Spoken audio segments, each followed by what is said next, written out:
Good evening and Merry Christmas. Welcome. Everyone's still awake. Welcome to this Unitarian Universalist Church of Birmingham, which serves both this congregation in Birmingham as well as our folks in Tuscaloosa and all of our folks online. We're delighted you're here this evening. Whoever you are, whomever you love, wherever you are today, and wherever you are on your spiritual journey, you are welcome here. To all who are here this evening, welcome home. In the narthex, after the service, you'll find a giant photo spread. I invite you to take a picture with your family before you leave, or your friends, or whoever is gathered with you, to take as a memento with you this evening. So don't forget our little setup out there. Let us begin our service together. We gather on this Christmas Eve as fellow sojourners looking for light, for hope, for peace, and for love. We gather as people from many different backgrounds, many beliefs, many cultures, and many spiritual paths. As we light this chalice, we gather as one body, looking to the Nativity for its message for all of humanity. Its message that there is light, there is hope, there is peace, and there is love.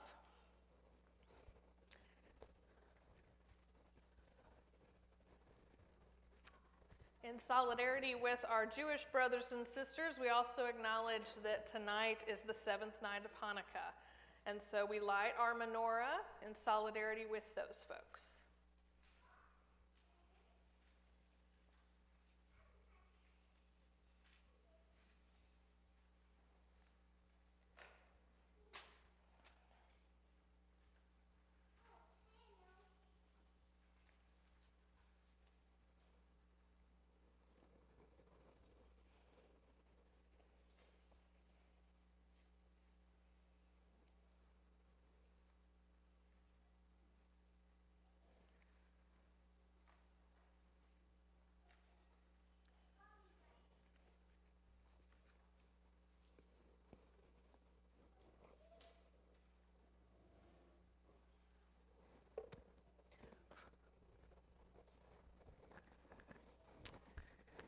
In the Christian tradition out of which we grow, Advent is the season preceding the birth of Jesus.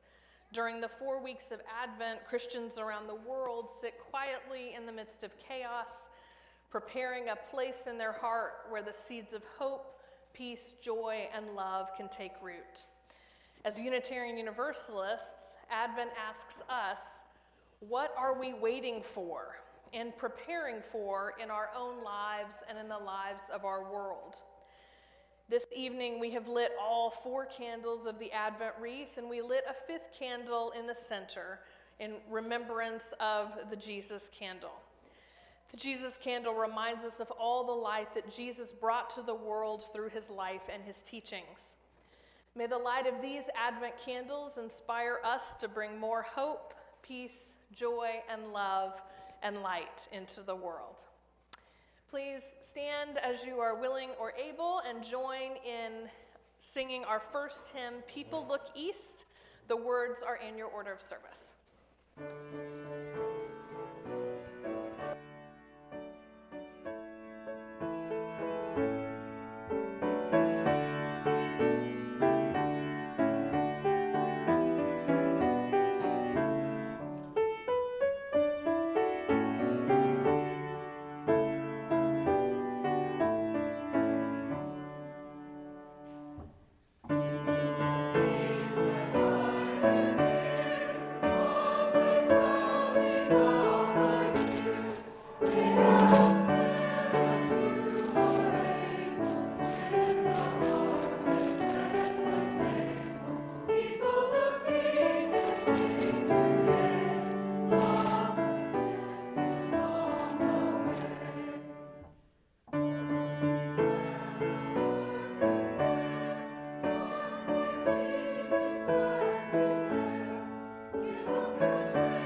Our first reading comes from that narrative according to those who followed the Luke disciple.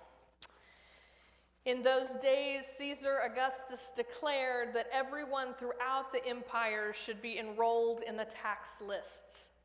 This first enrollment occurred when Quirinius governed Syria. Everyone went to their own cities to be enrolled.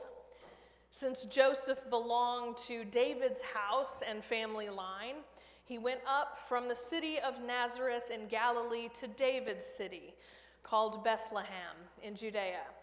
He went to be enrolled together with Mary, who was promised to him in marriage and who was pregnant. While they were there, the time came for Mary to have her baby. She gave birth to her firstborn child, a son, wrapped him snugly, and laid him in a manger, because there was no place for them in the guest room. And our second reading comes from that narrative attributed to those who followed Matthew, and is from our recently New Revised Standard Version, updated version of that text.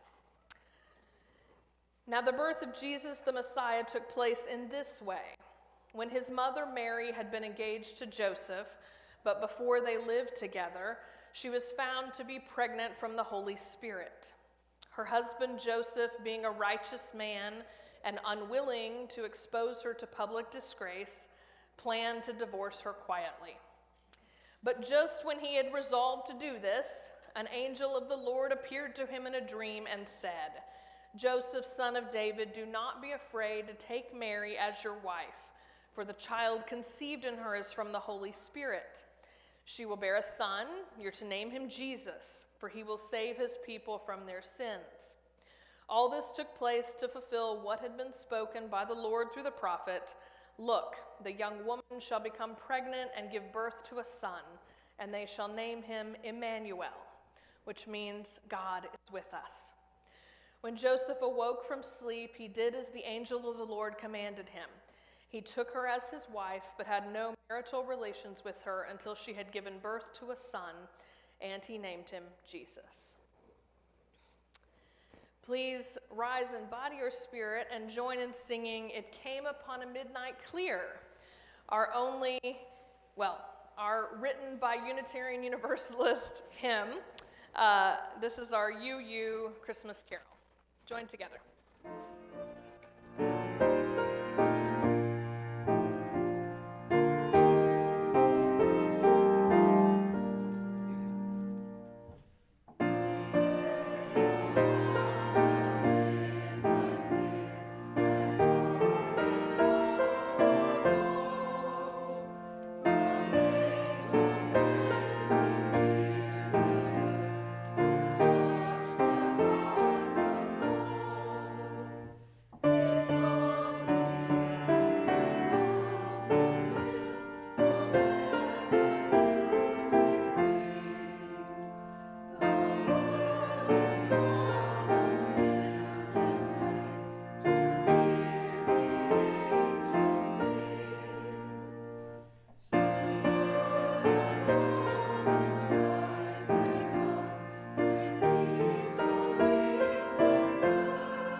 Please join together in singing our next hymn, Angels We Have Heard on High.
Will the children please come forward?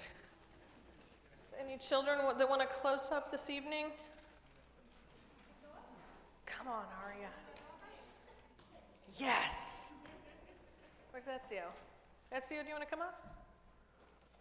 Come on, Pax. All right. So once upon a time, a baby was born. Isn't that exciting? Yes, it is. So even before that baby was born, there were people waiting and hoping for that baby. They didn't know exactly what the baby would be like, right? But they wondered, would the baby have a smile that was so warm that it could melt the coldest snow and ice? Do you think a baby could have a smile like that? Yeah, I think so. Thank you for the scientific perspective. Would the baby have a voice so strong that it could shake mountains? Have you all ever shaken mountains with your voices? Yes, yes. Would the baby be so courageous that everyone would be comforted by its presence? Would the baby show the world so much love that they would want to fight for peace and justice everywhere? But as they were asking these questions, the people wondered what kind of baby this would be like and when this baby would arrive. Now, do you think, before you were born, do you think there were people waiting on you to get here? Yeah? You think they had an inkling that you were coming? How did they know you were coming? Anybody?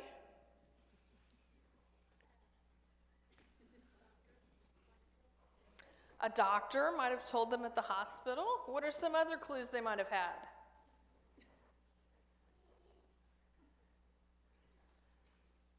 Anybody?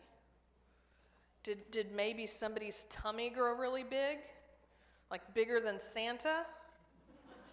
Yeah, that might have been a clue too.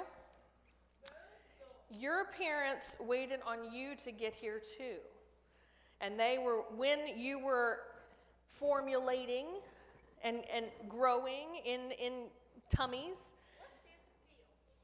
What? Santa feels cuddly, but Santa doesn't have a baby in there. At least most Santas, I wouldn't say all. Most Santas wouldn't have a baby in there, right?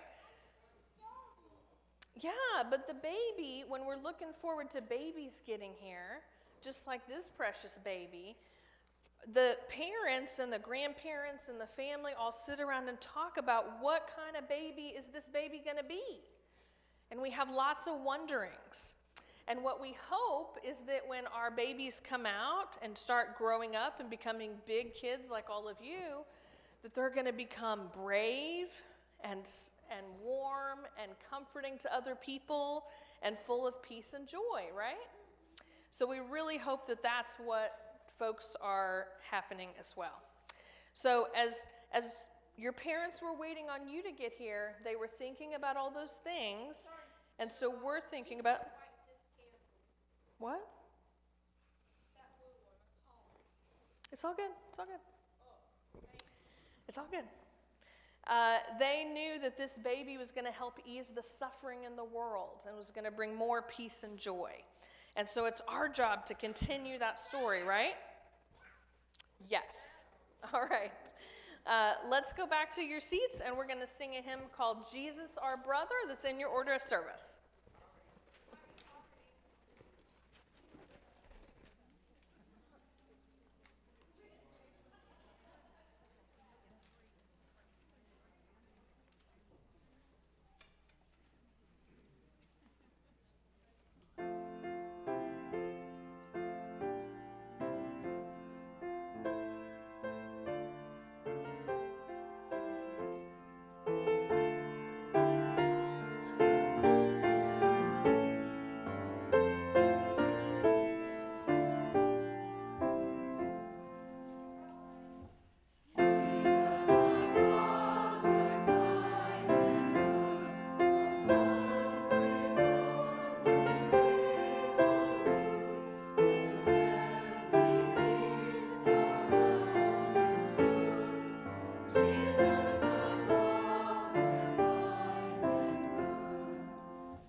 Our church is supported by those who call our church home and those who support the efforts of our church to change the world for the better. Tonight, our special offering funds the Minister's Discretionary Fund, a descendant of the historic Parsons Purse, funds that are donated to the cleric to be used for the good of others in the congregation or our community at large. Examples of use this past year include help with utility bills, daycare expenses, groceries, clothing, medical expenses, and helping folks through tough life transitions. This year, I've been asked at one point, I was asked for as little as $6, just to share with you the immense need that is in our community today. We've also helped folks pay utility bills and things like that that are a lot more expensive than that. So in the spirit of this blessed season, we hope you will be generous. Instructions on different ways you can donate are in your order of service. Thank you for your generous support of our church. May we give in love and in hope.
Please join me in a spirit of meditation followed by a moment of silence.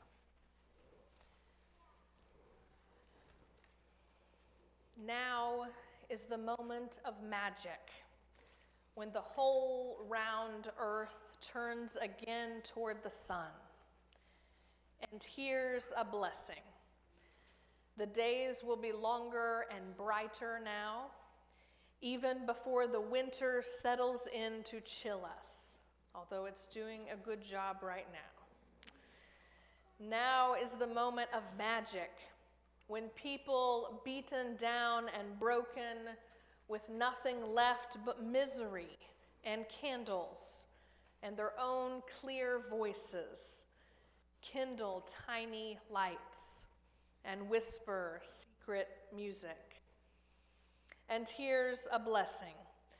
The dark universe is suddenly illuminated by the lights of the menorah, suddenly ablaze with the lights of the Kinara, and the whole world is glad and loud with winter singing.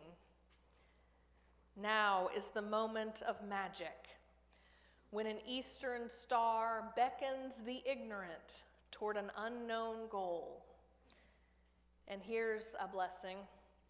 They find nothing in the inn but an ordinary baby, born at midnight, born in poverty, and the baby's cry, like bells ringing, makes people wonder, as they wander through their lives, what human love might really look like, sound like, feel like.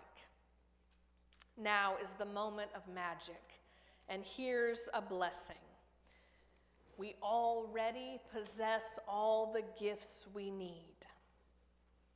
We've already received our presents. Ears to hear music, eyes to behold lights, hands to build true peace on earth, and to hold each other tight in love. Let us take a moment of silence together.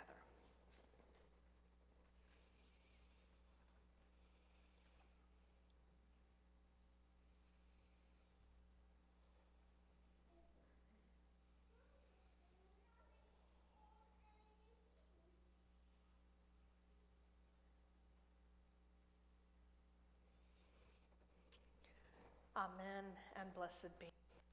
Please remain seated and join together in our next hymn, O Come, Emmanuel.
Please join me in the responsive reading found in your order of service. Feel free to join me in the italicized parts or in the whole thing if you wish.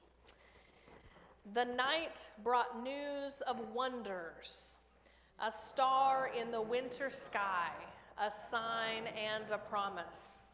Shepherds from the hills carried tales of angels and songs of peace. Wise ones from distant lands, following heavenly omens, arrived with prophecies and gifts. And the young parents, so far from home, marveled in it all. So the Tories tell, and so we sing each year. But when a child's first cry pierced the midnight air, all that mattered was love.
When was a time that you felt radically welcomed, especially among strangers? When I was in graduate school, I was invited out to dinner with a group of people I didn't know. My host was from Switzerland and was the only person that I knew. And as we started gathering together and making introductions, I realized most of these conversations are not in English. I have no idea what is going on, because he was speaking his 3 languages and everyone else was speaking all kinds of languages. And it was a beautiful, cross-cultural, multinational, ethnically diverse, linguistically plural event. And my Swiss friend on the left, he's easily conversing in his 3 languages, and as these folks are talking together, all the while trying to be a part of this gathering, but also to be radically welcomed into this space. I was amazed by the hospitality and the warmth and the conversation offered to all around the table. Around this table, I was not special, but I was an equal. And I was welcomed and included just like all the group of longtime friends were. It was a truly humbling experience, but feeling that welcome, especially among strangers, is a transforming experience. It takes a radical effort to break out of our comfort zones, to show other people that they matter, especially when those people are strangers. And yet, it is the core of the message today on this Christmas Eve. The message that including others, even at personal sacrifice, physical discomfort, unscheduled hospitality, including others when it is hard to do so, makes it all the more worthwhile. Tonight's story for the ages is one that many of us know all too well. The pregnant teenager, because she definitely was one, riding on the back of a donkey, taken to the village of her husband's family far away from home, unable to find a room to rest in, and eventually giving birth among the animals. I don't know how many of you have been pregnant riding on a horse or donkey, but I imagine that she was pretty miserable at the end of the journey. This story is one of our most powerful cultural memories, and yet mass misinterpretations of this story play at our deepest fears, while also simultaneously sidelining one of the most powerful messages in the story. For starters, we must remember that this story was not written down until at least 100 years after Jesus' birth. There were 3 generations of people who had lived and died. There were no eyewitnesses who were part of the creation of these stories. The life expectancy at the time was 35 years old. The stories that come down to us through Luke and Matthew are not oral stories passed down, but are intentional efforts by both of these biographers of Jesus who wanted to tie his birth to the realm of legend. They wanted to tie his birth to the noteworthy people, to the prophecies that were going around at that time. Luke and Matthew weren't writing these stories based on how accurate they were going to be or how historical, but that doesn't make them less important either. They were writing with a purpose. They wanted to showcase and illuminate the importance of this man whose teachings had been passed down to them, teachings that were worth remembering. Luke even says as much in the opening of his gospel. He writes, "Many people have already applied themselves to the task of compiling an account of the events that have been fulfilled among us." He gives his intention right there in Luke 1:1. They used what the original eyewitnesses and servants handed down to us. Now, after having investigated everything carefully from the beginning, I have also decided to write a carefully ordered account for you. Now that is Luke's intention in writing of this story. I will say that next year I'm probably going to go non-canonical, but we'll see if that's what happens. Luke's story of the shepherds focused solely on Jesus' teachings about caring for the poor, about reaching out to the oppressed, caring for all members of society, even those shepherds out in the fields. Now, we say that often and we just blow that off, shepherds out in the fields. Okay, I want you to picture what they look like. Everybody got it in their head? What's a shepherd look like? Now picture what they smell like. They're out there with the sheep for days and days. Okay. And those people are still welcome at the manger. That's the point. Matthew's message was to tie Jesus' birth to Jesus' Jewish heritage by focusing on that lineage of Jewish ancestors leading up to Jesus, quoting those Jewish prophecies, showing that Jesus was indeed who the Jews had been waiting for in his opinion. We will let the Jews decide. They have their own thing. But Luke and Matthew's intentions in writing their Gospels was purposeful and no less meaningful. But you need to know their purpose to get the whole story, right? We need to understand their intentions. And whether that's how we read them today is a completely different conversation. Matthew's Gospel does not include the story of the innkeeper. Presumably because Matthew knows the cultural Jewish norms, those many, many Jewish laws that instructed faithful Jewish folks to welcome the stranger, to care for the foreigner in their midst, to support the women and children.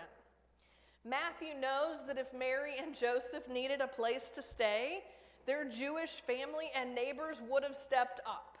These two would not be on the side of the road. They would be well cared for.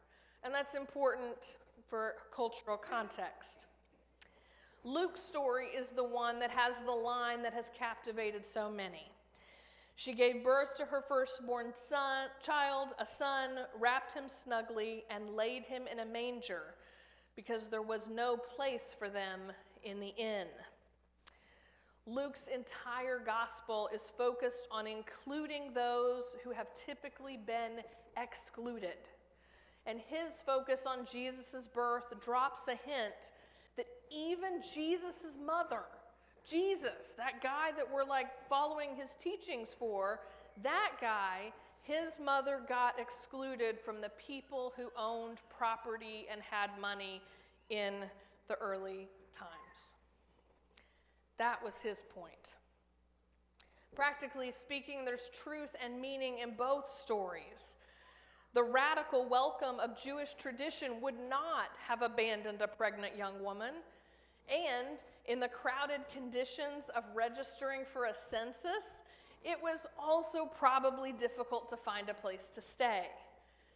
Imagine, if you will, a big football game or some other time that it's really hard to find a hotel room.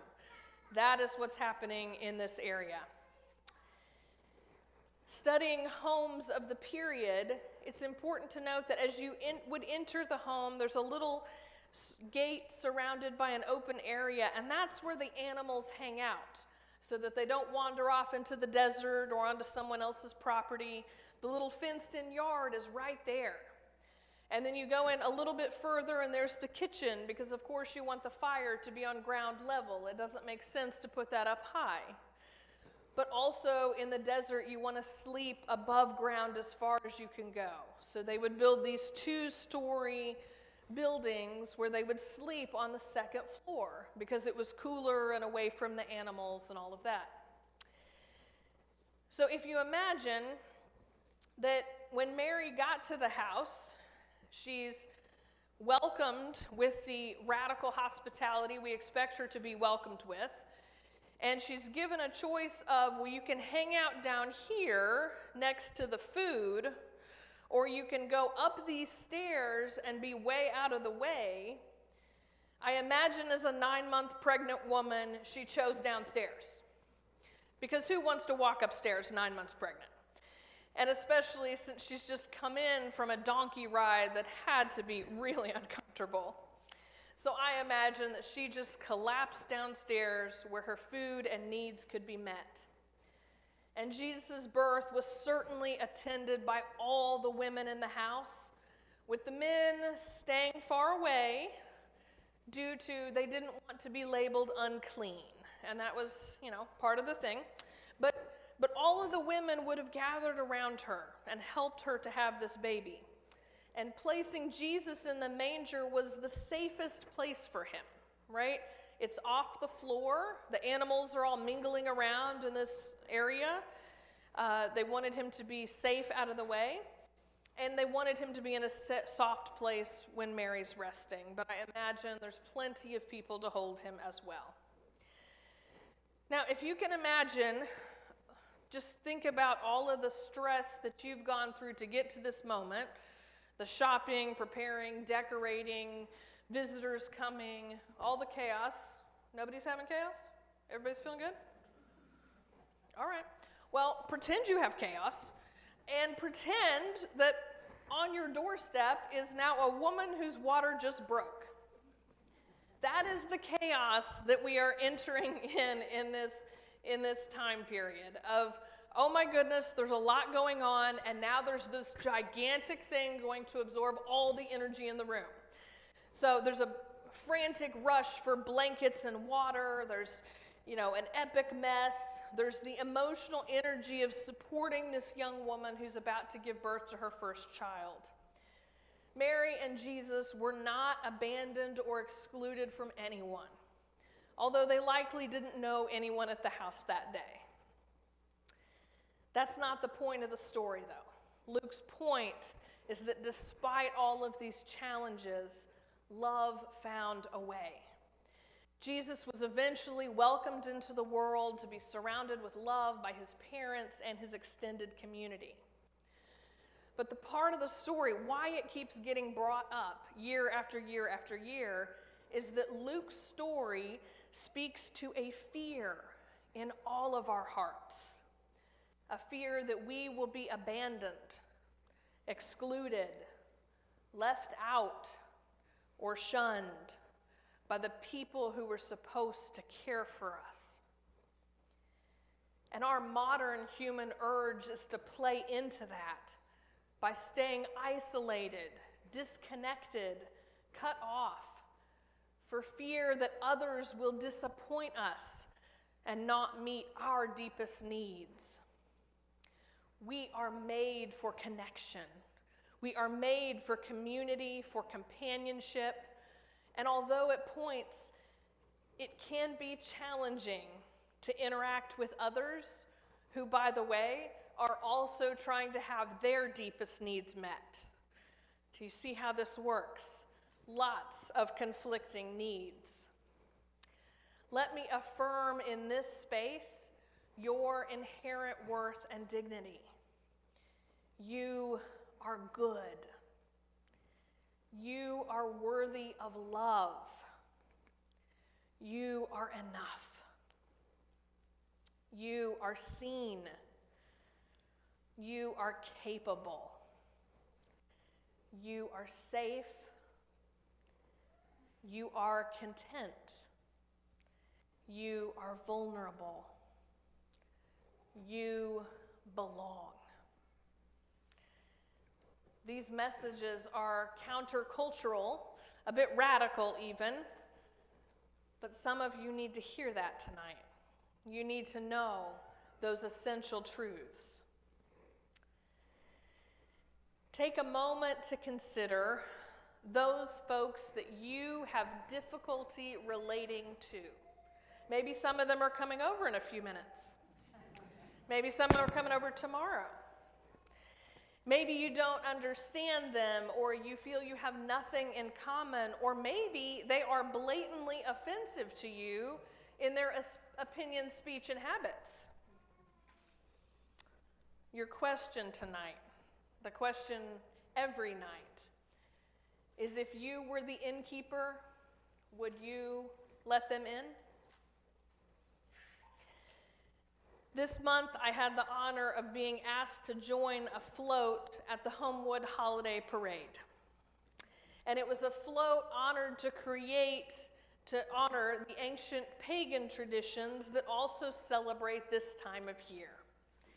The participants had worked so diligently on their costumes. They looked amazing, and I wanted to take a group picture. So I innocently asked a woman standing nearby if she would be willing to take a photo of us. Easy ask, right? She looked at the group I was referring to, looked back at me, and informed me that she would not take the picture because she didn't think pagans had any right to be at a Christmas parade. Now, I gotta tell y'all, it took a monumental amount of effort for me to not whip out that soapbox and plunk it down right there and start preaching. I wanted to explain to her how all of the Christmas traditions, the trees, the greenery, the holly, the focus on light and darkness, the stockings, the caroling, the gift giving, the Santa Claus, are all pagan traditions. But I said, no thank you, and walked away. But her message was clear to me that day. The inn was full. It is natural and human to want to surround ourselves with folks like us, to find our flock, our pack, our kindred spirits. And for social and emotional safety, we need that safe space, that sanctuary where we can be ourselves around other people. It is also equally important, however, that we keep the light on, the door propped open, a place at the table set for those who are yet to come. For we humans migrate and evolve, and those who are arriving will not have the familiarity of old friends, yet in our tradition we are challenged even further to embrace differences, to share space with people who believe differently than us, believe differently about some really important things, to reach out to the point of discomfort, to offer the radical welcome needed for those waiting out in the cold for a place to belong. The lesson of the manger is this: to welcome those who need comfort, support, and love, to intentionally open our hearts just a bit more, to appreciate the beauty in all living things, to honor the wonders of nature.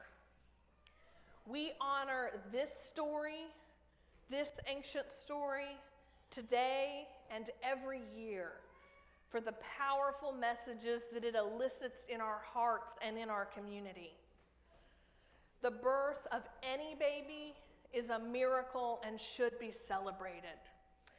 Even in 2022, it is still life-threatening for people to be pregnant.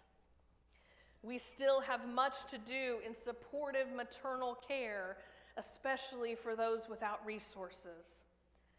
But we gather tonight to celebrate not only the births of all babies, including our babies here, but this baby, Jesus the baby. This baby who grew up to believe that women deserved a place at the table and that women should be treated with dignity and respect. It was a new idea, believe it or not. This baby who grew up to love all children, who was not jaded by this idea that the lifespan was short. This baby who preached on radical welcome, that regardless of race, status, gender, age, nationality, or religion, all people deserve to be treated kindly. Jesus belongs to all of us. And we are stronger and better when we love our neighbors as radically as he did, especially those neighbors who are different in some way. Our faith tradition as Unitarian Universalists is not to interpret Jesus through the lens of others, but to live out his radical welcome and inclusion of all people. May the warmth of the season open your heart further to the radical inclusion that will transform our world. You are welcome here tonight and always. Amen.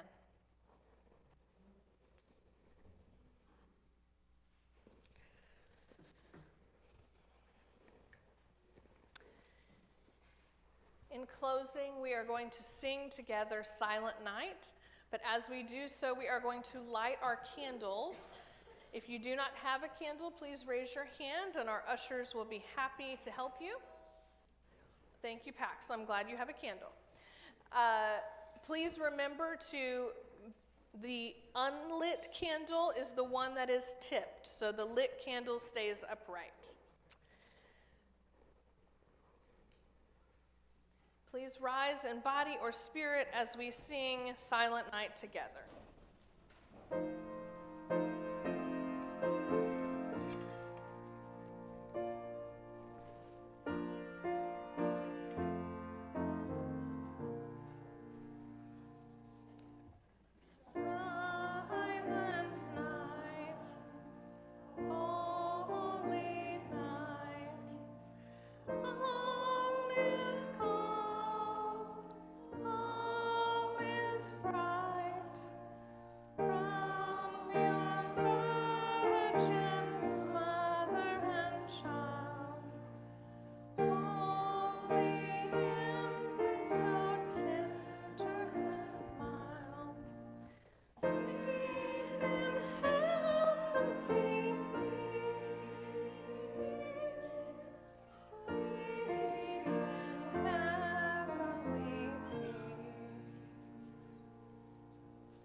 Please keep your candles lit for the benediction. The Spirit of the Holy dwells in each of us. The Spirit of love dwells in each of us. May the flames in our hands remind us that eternal love dwells in our hearts. May the flames in our hands remind us that the Spirit of life dwells together with us when we gather as a faith community. May the flames in our hands remind us that the arc of the universe needs our embodied love and faith to bend toward justice. You may blow out your candle whenever you wish. Please join us for cookies in the narthex. Merry Christmas.